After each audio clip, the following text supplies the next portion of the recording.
The series is set in a futuristic world, and it is the year 4386. On one peaceful day in the city of Waxie, a giant demon frog appears and begins wreaking havoc. As it wrecks the city, the magic squad appears to face it. Amidst the battle, their leader Zhao Yi sees a red-eyed kid about to be crushed under the frog. He dashes in and saves him just in the nick of time. Now fast forward to the current day. A red-eyed kid, Wang Ling, is being bullied on the first day of school when Sunrong, the school beauty, swoops in to save him.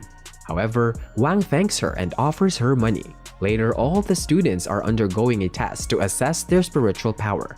They're supposed to punch the head of the spirit of the demon frog who is trapped somewhere in a dungeon. Two students, Chen Chao and Guo Hao, take the test and are immediately assigned to the elite class along with Sun. It's finally Wang's turn, and as he runs to punch the spirit, it recognizes him as the red-eyed kid and dissipates his spirit in fear.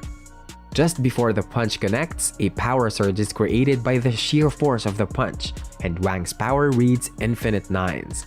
Wang is now also assigned to the elite class.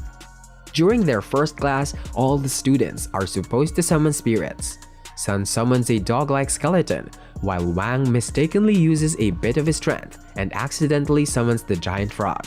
Assessing the dangerous situation, the teacher merges the skeleton and the frog, and it takes the form of a green dog. Sun then proceeds to name him Froggy 2. Now we see a flashback of Wang's childhood. Wang as a kid was too overpowered and would often destroy the things around him, especially when he would get emotional.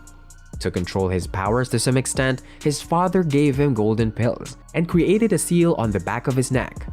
This allowed him to conceal and control his powers and live a normal life. I mean, at least to some extent.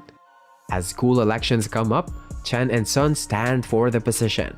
Chen seems to have a likelier chance to win the election. However, Sun enchants the students with a seduction spell and gives them different gifts.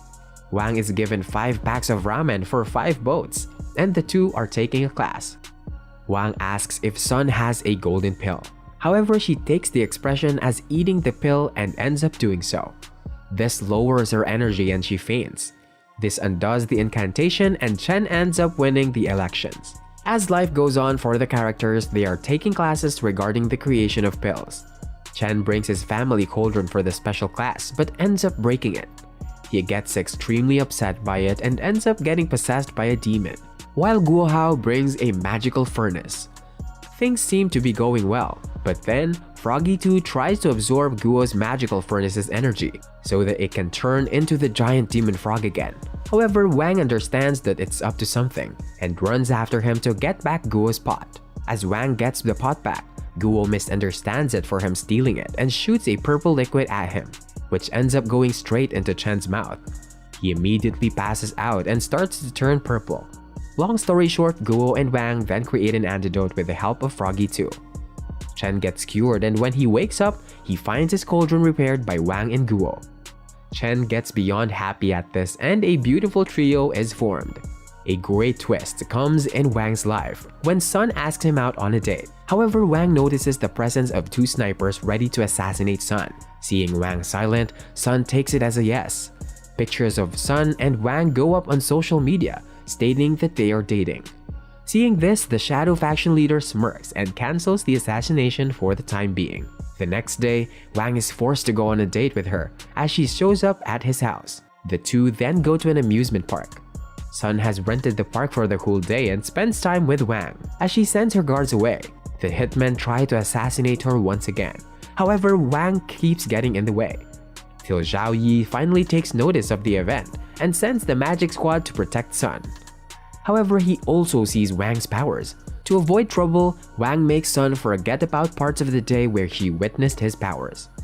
The next day, 3 elite assassins enter the school despite elite-level security. Zhao Yi notices one of the assassins on the camera and takes the kids to safety in his office.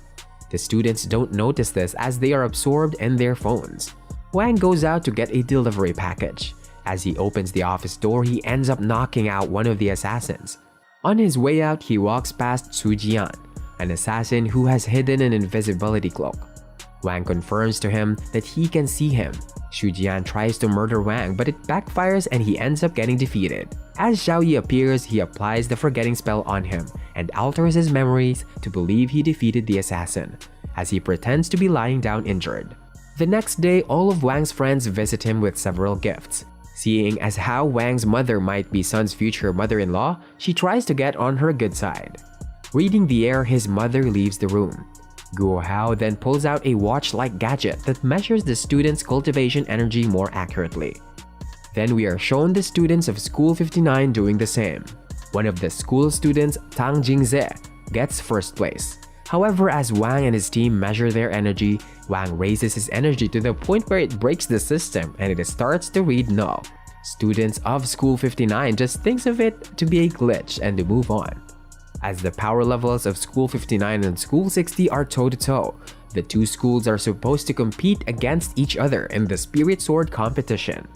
Seeing as how Guo, Chen, Sun, and Wang were the students with the highest power in the competition, they decide to make them represent School 60. However, Miss Pan advises against it, as they are all just first years. However, Zhao Yi states that the first years this time are strong and can definitely compete. They decide to let the students know.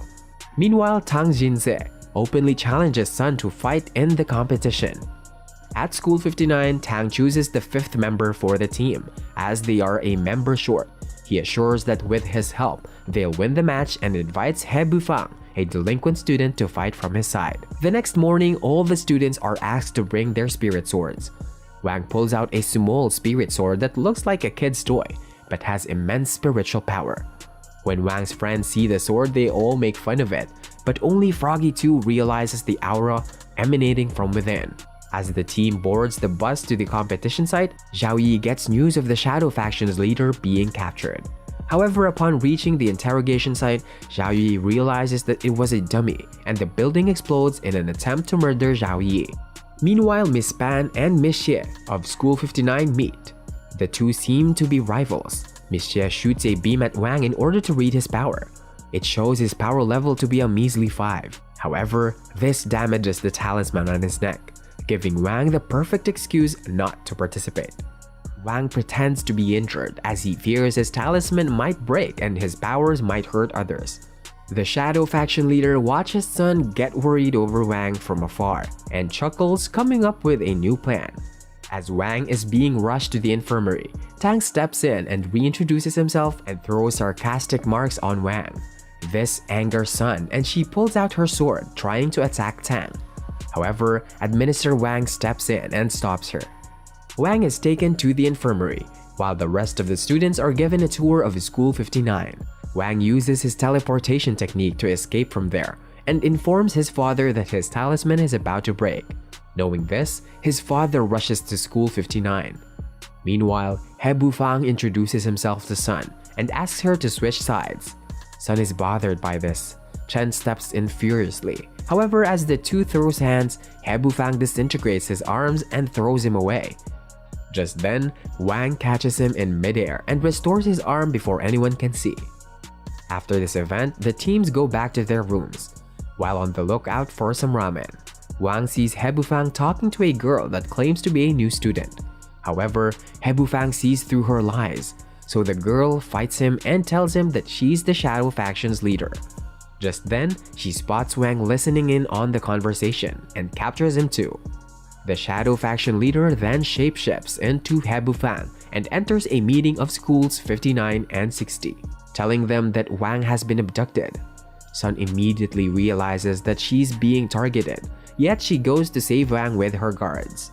Meanwhile, an old man is holding He Bufang and Wang captive. However, He Bufang starts to scream for help, so the driver lowers him down into another room.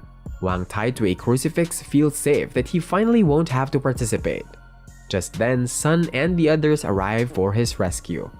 As the fight is taking place, Sun is about to be overpowered, so Wang rewinds time and makes it so that Zhao Yi and Sun get the credit for defeating the old man and rescuing him. Despite the injury and abduction of Wang, Zhao Yi doesn't cancel the competition. As the competition starts, Isabel, a School 59 member, analyzes the position of School 60 members. Guohua leaves his altar and goes to help Wang.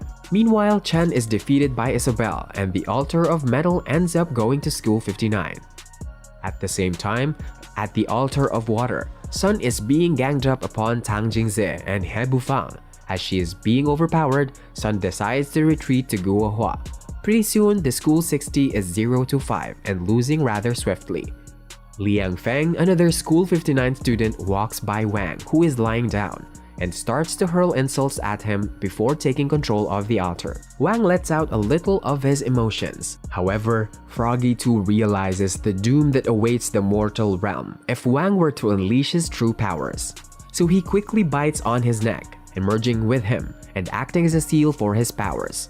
Now with the seal in place, Wang is able to use his powers freely to some extent. With a slight tap of his fingers, he sends Liang flying away. All of School 59 panics as they realize Wang is much stronger than he appears to be. However, Tang Jingze comes up with a new strategy. Wang then heads up to the altar of metal and wakes up Chen while reclaiming it for 60. When Chen wakes up, he is stoked to find out that Wang has turned the tide in their favor and gives him a tight hug. In return, we see Wang smile for the first time. However, amidst all of this, School 60 reclaims 2 altars, bringing the score back to 4 to 1. Sun now comes up with an insightful plan.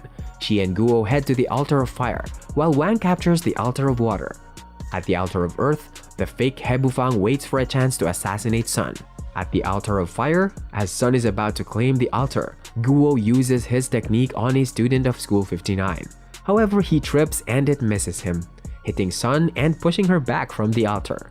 Just then, Tang Jingze along with 2 other students show up, boasting about how they are going to win. Sun hurls her sword at the opponent, but he blocks all of them. Just then, they decide to sacrifice Sun's spirit sword for a one-time use of Guo's spirit sword, Ghost Tooth, which is extremely powerful. Meanwhile, He Bufang reaches the altar of metal and starts to stomp on Chen's face. As the fake He Bufang realizes that everything at this altar is made of metal, she hurls many sharp leaves at Chen. However, Chen ends up awakening his spirit that gives him magically infused arms, with which he starts to pummel the fake He Bufang. Simultaneously, a phoenix appears from Ghost Tooth and blasts Tang Jingze and his party away with a huge blow of fire. School 60 then claimed the altar of fire. However, the fake He Bufang is angered and finally reveals her true identity. Isabel seems to be keeping an eye on Wang at the altar of water, but then she realizes that it's Froggy 2 in a human form. The real Wang runs to the altar of earth, and as he is about to plunge his sword into the altar, his emotions start to get out of control and his heart starts to beat faster. As Wang is about to give up the sword, Sun comes in and holds the sword with him. This makes Wang realize that she has the power to calm him down. As the two share a beautiful moment together, the Shadow Faction's leader finally stabs Sun, tearing her soul. This makes Wang lose it. To stop the damage, Froggy 2 stops time, but Wang unfreezes and beats the assassin in a barbaric way, while she laughs insanely. Wang finally gets a hold of Sun and runs to save her, but Froggy 2 tells him that once a soul is torn, nothing can be done. Not ready to accept Sun's death, Wang then decides to restart the world. Wang's spirit sword tells him that a lost life can't be brought back. Froggy 2 states that he can reverse time, but he'd need a great amount of spiritual power. Wang agrees to lend that energy as saving Sun is more important. As the two try to reverse time, space and time converge, creating a new world. In the new world, everything seems to be perfect and going in order. However, memories of Sun seem to flicker in Wang's mind, making him cry. Meanwhile, as Sun's soul reaches the underworld, King Yama realizes that she is related to Wang and realizes that he might end up destroying the underworld along with the two worlds, one of which he has created. Scared, he sends back Sun's soul. As Sun comes back to life, the spirit sword in its human form briefs her of the situation. Sun decides to wake Wang up and stabs him with his own spirit sword. As Wang wakes up, he's happy to be by Sun's side. However, they are unable to reverse time, as Wang ends up breaking the laws of nature. Froggy 2 reveals that he can make their time travel to the past. Sun decides to go with it as she believes that her feelings for Wang transcend space and time, and no matter what life she's living, she'll always find a way back to his side. As the two go back in time, Wang immediately defeats the Shadow Faction leader and gets a new amulet from his father. Froggy too warns him that he won't be able to feel emotions again, to which Wang replies that he chooses world peace. The end.